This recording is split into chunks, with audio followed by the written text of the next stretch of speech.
Thank you, Your Excellency. I am Kakoza Nkuriza Charles, known as KNC, from TV1. Your Excellency, it's over a year since Washington Peace Agreement. But till now, FDLR, it is a threat to Rwandan security. Of recent, we heard of new cantonment and surrendering deal for FDLR and DRC Congo. And the Congo is putting it out as a commitment to the Washington Peace Agreement. Your Excellency, does Rwanda see it as the neutralization process that was put into that agreement, or it is a political trick? Thank you, Excellency. Yeah, this problem of FDLR and other associated problems we have in the region, we have in Eastern Congo.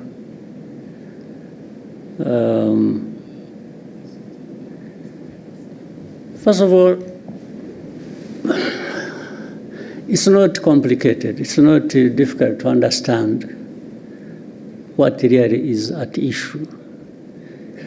And this is a problem that has been there for 3 decades now.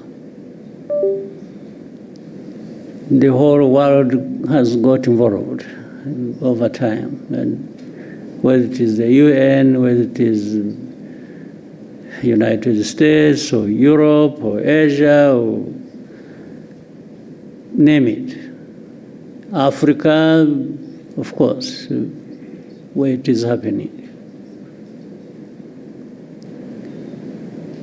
For those who follow and want to really understand, minus the usual biases or complications people create for no good reason. The facts are there, they are clear. The origin of the problem is known. The handling and the mishandling of this problem over many years is known. The actors are known. So there have been, you are talking about the Washington Accords. These are just recent efforts. Before that, over many years past, the efforts and discussions and noises about how to deal with the problem have run into their hundreds. But you still remain with the problem. Some would even want to simplify it and say it is Rwanda the problem.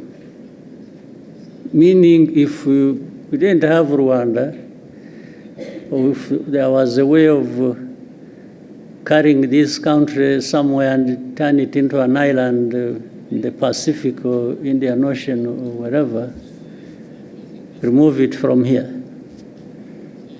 That may be a solution. That's what they imply here. That maybe a solution would be found. But ask yourself whether that really is true. There are many parties to this problem. One is Congo. The other is the international community that has really messed up this whole thing from the beginning, as we know it. There is Rwanda.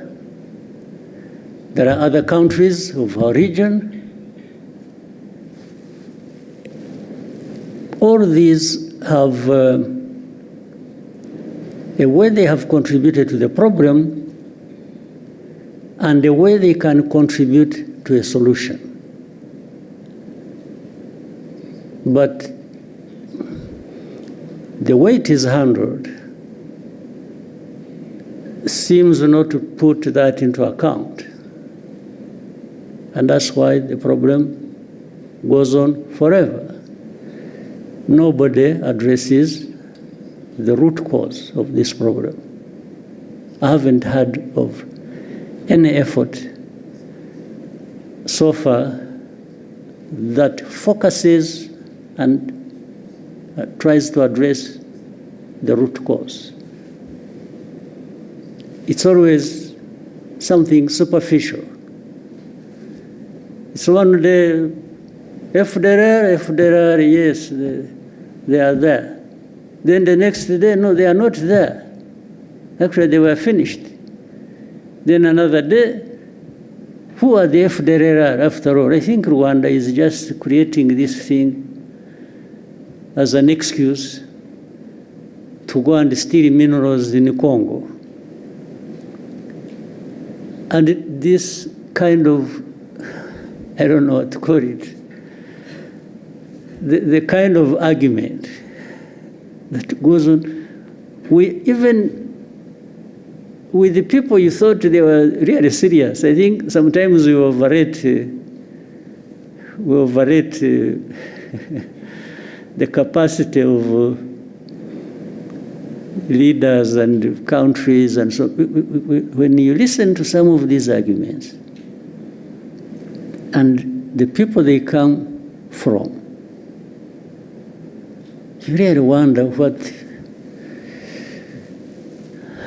you have to deal with. So no root cause addressed. Then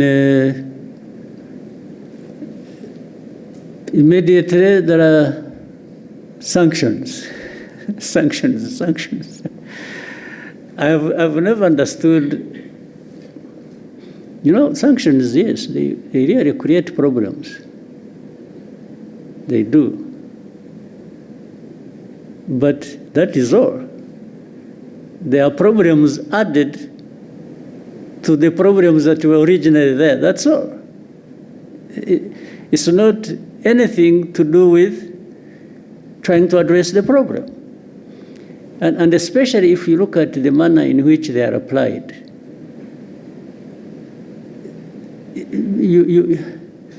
Instead of sanctioning FDLR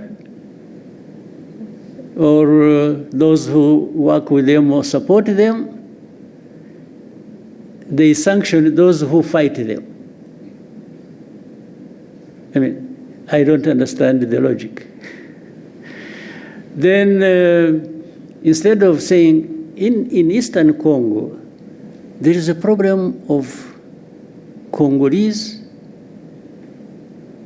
who are involved in this conflict for their own rights, the AFC, M23, and many other groups that have been fighting there. So, what is the origin of this problem? Is it really Rwanda's case to answer? Are we the ones denying these Congolese their rights in Congo? Are we even the ones who actually made them fight to restore their rights in Congo? I will always come back to inform you as whether you want to keep it in mind or what. Even the origin of this conflict, as we know it, which started in, is it 2022 or what? We are now running into, is it 22? October 21, running into 22.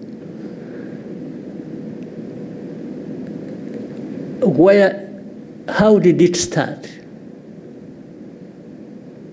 Actually, this conflict was started by Congo itself,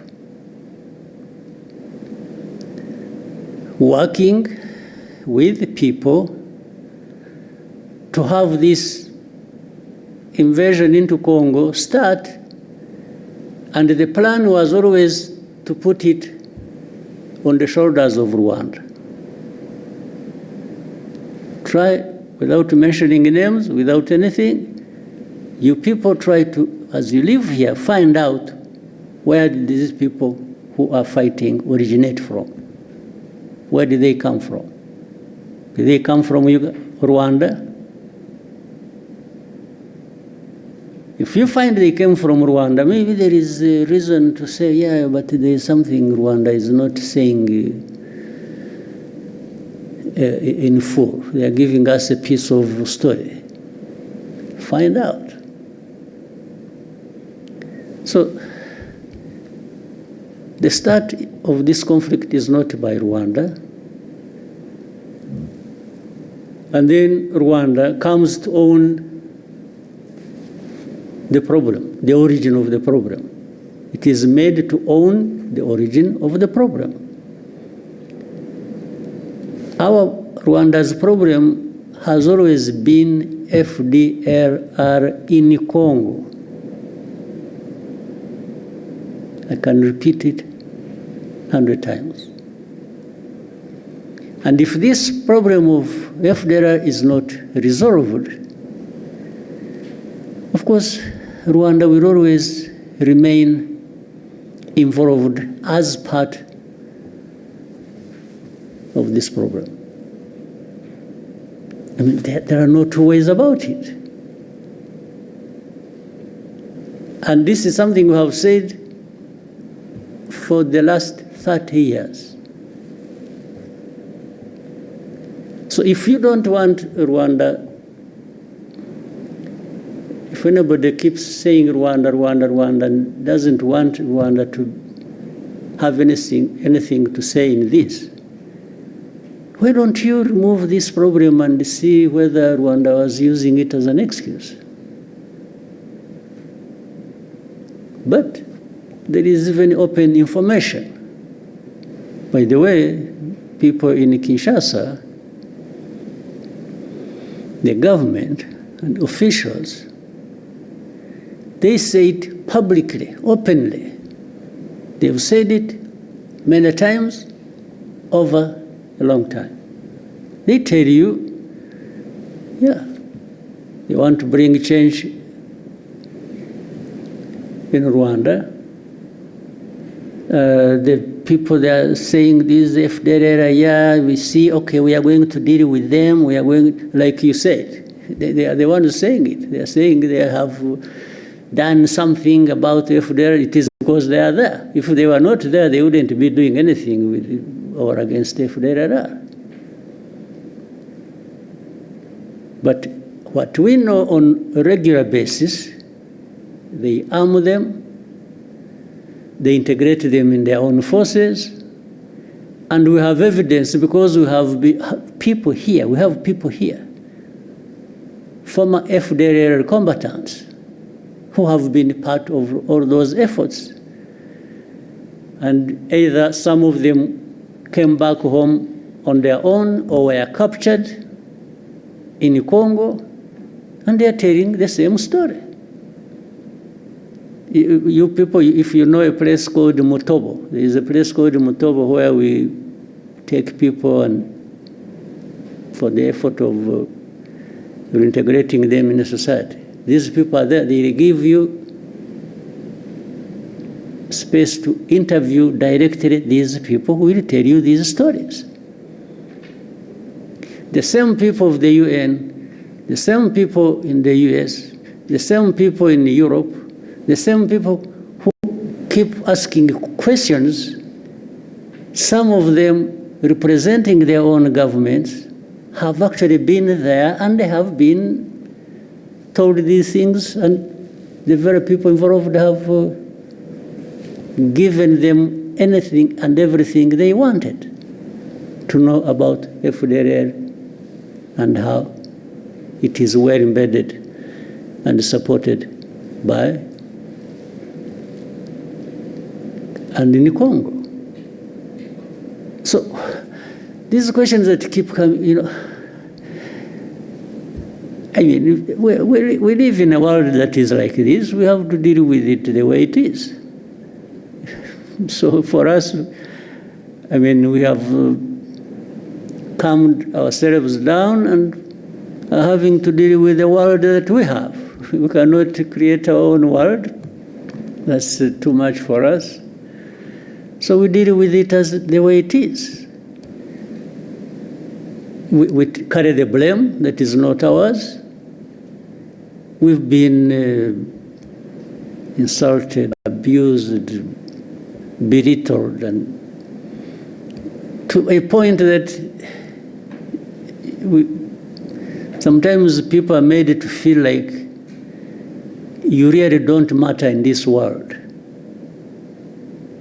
What they tell us, what they keep saying, it's like they're giving us a message, you don't matter. So sanctioning is just to punish you, to drive the screw hard into your back. And at that expense, they promote whoever they want to promote for whatever reasons that are not my business.